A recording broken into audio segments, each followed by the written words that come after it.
She don't know the song. So I sneak back and cuddle with my man, laughing and kissing. Oh, if I could turn back time on RuPaul's Drag Race, we have so much to talk about. I am devastated, infuriated, and another TED adjective.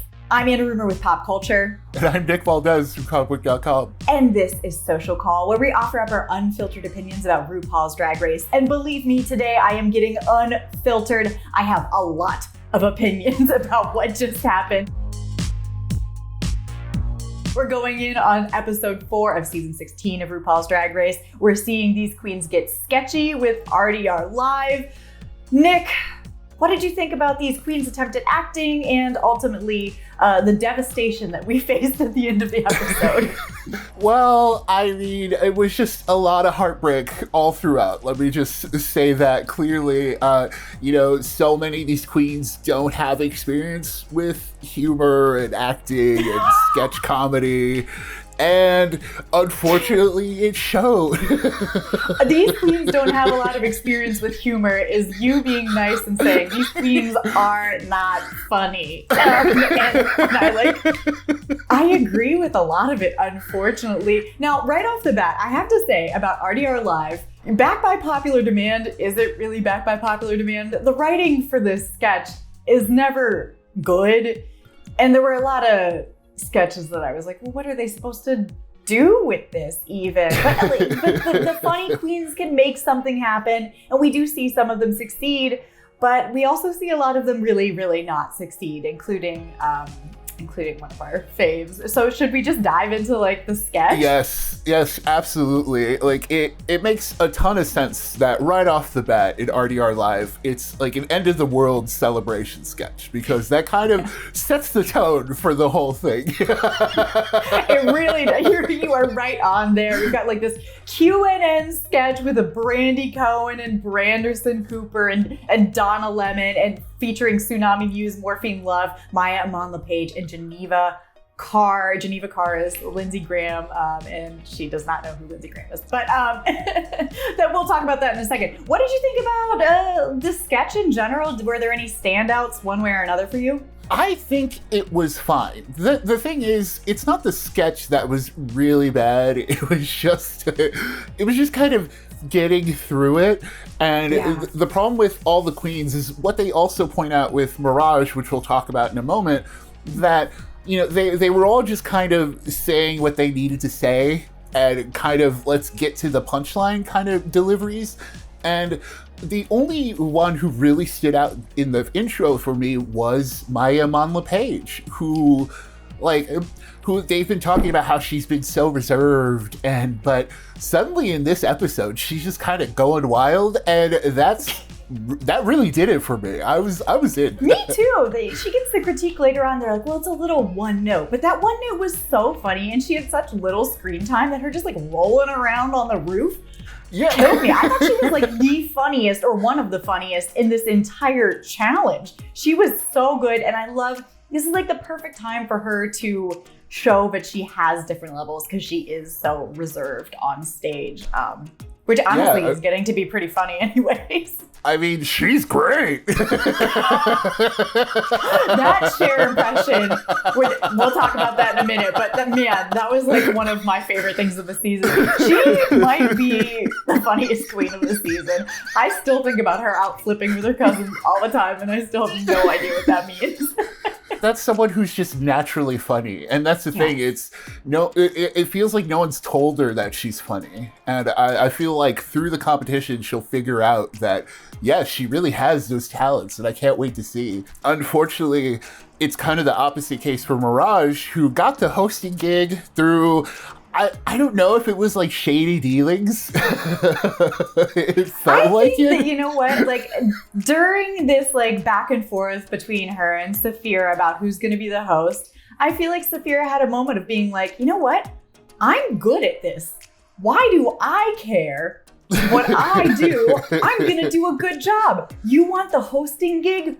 Okay, have it. And I respect her for that, because right after she was sure, take it. Mirage was wait, what? I don't know if I want it. And you can see that doubt really transcended into her performance. She gets out there and she just like, it felt like she was thinking about every single line, and the lines weren't particularly funny to begin with. So it's like, what are we doing? She needed to come out with like a character or something, like her just being herself and reciting these very not anything lines. It was just so flat for me. Yeah, it's a shame because while the other ones also had this issue, they at least had their characters to kind of dive into. Like Geneva Carr, who didn't know Lindsey Graham, which also I can't really fault her for it. You can't ask someone, Geneva. You didn't want to ask anyone who that was.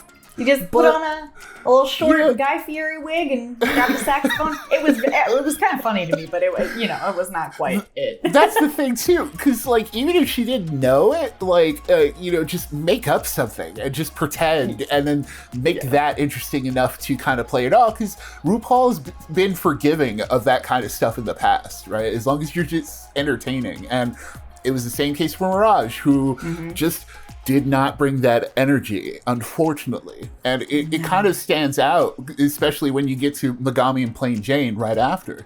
Yeah, I mean, I love the voice. I was into it. I was feeling it. And good for Megami. Like, she really stood out and really had a personality, which is something that I've been looking for from her. I was so happy to see her, like, succeed at something, because like she's had a tough couple episodes, but we now know that she can like be funny, she can act, and we're seeing a little bit more of why she was brought on the show. Because like, you know, starting off with the sign debacle is like it's a tough place to start a season, so I'm happy to see her have some success there. Totally iconic for the wrong reasons, right? Absolutely. When speaking of kind of a redemption arc, we've got Amanda and Dawn and Q in this Q&N weekend update kind of thing. And you know what? Amanda's makeup might be crunchy, but she is funny and she is confident. She like killed this entire sketch for me. That's the thing, is that's why I feel like she's gonna make it to at least top 5, top 6. I mean, a bold prediction. She's got that chaotic energy. I just love her. And, you know, flaws aside, even then, like, with her, I don't know. They just, in that sketch, I was in love. So whatever she did, do more of that. Agreed. And honestly, I've been loving her watch. Like, I didn't expect her to stand up to Plain Jane early on in the season. I was like, oh, she's a baby and her makeup's bad. But the entire season, she's been like, what is your problem? What do you want me to do about the fact you don't like my drag? And for that, I stand. A mandatory meeting top 6. I'm there with you. Why not? Let's manifest that. Yeah, we love a fighter, and completely opposite energy from Dawn, Dawn is just kind of quiet and demure, and that really didn't work with the joke delivery. Yeah, it was like, it was very safe. Like, it wasn't bad, but it wasn't giving anything. And especially next to Amanda and Q, who was the other really big standout for me throughout this entire challenge. Q was the brick. So funny. And that's a role where you, like, it's the bricks thrown at Stonewall. Like, what can you not do with that? And it really freed her out to have a really funny interpretation. Q has to win one of these challenges, I think, for her sake as well, because if not, she might kind of blow a gasket. They're doing that on purpose, for sure. I fully believe they're waiting for that face crack moment. Yeah, they're really just egging it on, and I can't wait to see what that looks like. Nick, are we bad people? I mean, hey, it's TV. This is what we're here for. Exactly. And you know what Plasma's here for? To do Barbra Streisand. Even though she was so reticent to like take on this character, this person, but she's so reverent of, you know, we get the whole montage of her giving like Barbara's entire Wikipedia entry. But whenever she was Barbara during this sketch with Sapphira and Nymphia, she was perfect. She was so funny. It's like, you're worried about getting typecast and then you come on here and don't want to do the thing that you're good at. Like, I'm glad she got forced into the role. Yeah, because Nymphia and Sapphira are fine, and you know they're also very talented. So to kind of still stand out amongst the two of them, huge accomplishment. But it was hilarious that the whole time Plasma was like, "Oh, you want me to do somebody I'm good at? I don't know." And it's like, come on, Queen. Just do what you're here to do. Win the challenge. Make it to the finals. It's okay. You haven't really done anything yet. We're very early on in the season. You can just do what you're good at and then flip the script and surprise the judges like later on. But let's make it there first. Don't hold too many cards to your chest at this point. Like, because as we see, anyone could go home. Oh my God. Okay. We have to talk about that. So let's go through this runway like pretty quickly. This is everything, every share all at once. Funny. It's basically Night of 1,000 shares, and it's different share looks throughout the ages. We start off with Tsunami Muse in the prisoner look, and she looks so good in the silver tassels. I really like this. Gorgeous. My mouth was agape. I was like, oh, she knows she looks good. Absolutely, she really does. Well, and then we've got Morphine coming out, the 1988 Oscars look with the black sheer fringe look. And she's like so beautiful. The face gets me every single time. She looked like Cher. I just loved this entire look. Another fantastic look, you know, because she had that Kris Jenner look before, which was fine, but she also just looked like Morphine. But here it really sold the Cher illusion, just glamour, just, it was great, so good. I love that hair on her. She's just beautiful. I mean, even when she's wrong, she's so right. Speaking of wrong though, we've got Maya who comes out in... You've got all these Cher looks to choose from, and you choose the burlesque press tour promo look. Okay. And then that wasn't even what she was wearing. I feel like she was in the turn back time look, and they were like, you can't wear that. Someone else is wearing that. And she's like, I'm still going to wear it. I kind of feel the same, because it's not that it was a faulty outfit or a bad look in general, because like she looked good in it, and I do agree that maybe the hair could have been bigger, but even then I was still like, oh, like she looks good. But then she does a Cher impression, and it sounds kind of like a Cher swallowed Kermit, and back on her side. Geneva Carr comes out next, and I didn't mind this look either. Yeah, I mean, she comes out as Circus Cher, and I do love the red on her with this long, dark hair, and the red blush is really cool, very Cher. I did agree with like some of their comments about proportionizing and maybe like taking out the sleeves so it's a little bit of a longer line, but it wasn't a bad look at all. I thought she still looked beautiful. What about Mirage? She comes out as Convert Cher, and I thought this was pretty... The nude in the chest is a little off. I'm gonna stop talking about nude illusioning's not illusioning, because I think we all know at this point. It wasn't giving me Cher though, and obviously Ru took a huge umbrance with the mixing of the decades with the hair and the outfit. I was not alive at that point, if you couldn't tell, because I look so young. So I didn't clock that though. It's the same for Mirage. Like, she didn't clock it either, because she's also super young. And my only issue was that it felt more like a Mirage look rather than a Cher look. What did you think about Megami though? She does do the turn back time look, and you know, I mean, this is an iconic look. I thought she looked great in the big wig and the sheer bodysuit, even if the bodysuit did get all wrinkly when she was doing anything but standing still. Yeah, that's kind of Megami's issue. I think in general, I think what we've seen is sometimes there's a little bit of bunching, a little bit of wrinkling, but outside of that, like, it's a good base Cher look. Like, that's the Cher look when you think Cher. And, you know, she killed it, so can't really complain. Then Plain Jane comes out, and... Oh my God, like, how dare she? I know, right? I mean, she's so divisive. I go back and forth on her every episode. And this episode, I really liked what she was bringing with this 1974 Met Gala look with the sheer gown with the crystals and the feathers. She looked rich, honey. I loved this. She looks good and she knows it. Now, Amanda, I did have a little bit of problem with her look. Shocking, I know. Is someone having a problem with Amanda's look? I like that she chose the Cher doll to do. I thought it was a fun take on the look, but it was like fit and padding issues. She had a lot of gapping on the top, like you could see her padding.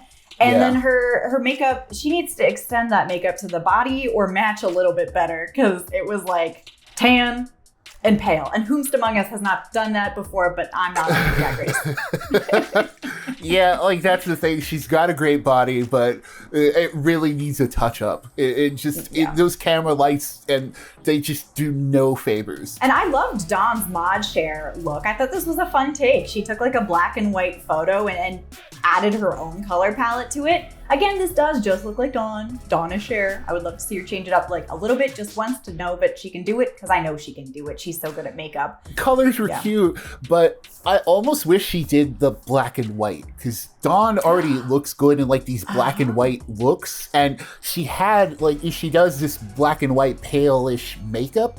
And so I feel like if she would have just did full like blacks and grays for the look and just kind of reinterpreted it, I really feel like that would have landed.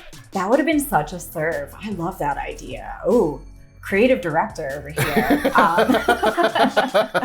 Now, what did you think of Q? This was my favorite look of the season, maybe. This 1973 comedy hour. It's the Cher. It's the iconic Cher. And she looks perfect. I mean, she's stunning, she's beautiful, and she can dress, and I can't believe that she can't win anything.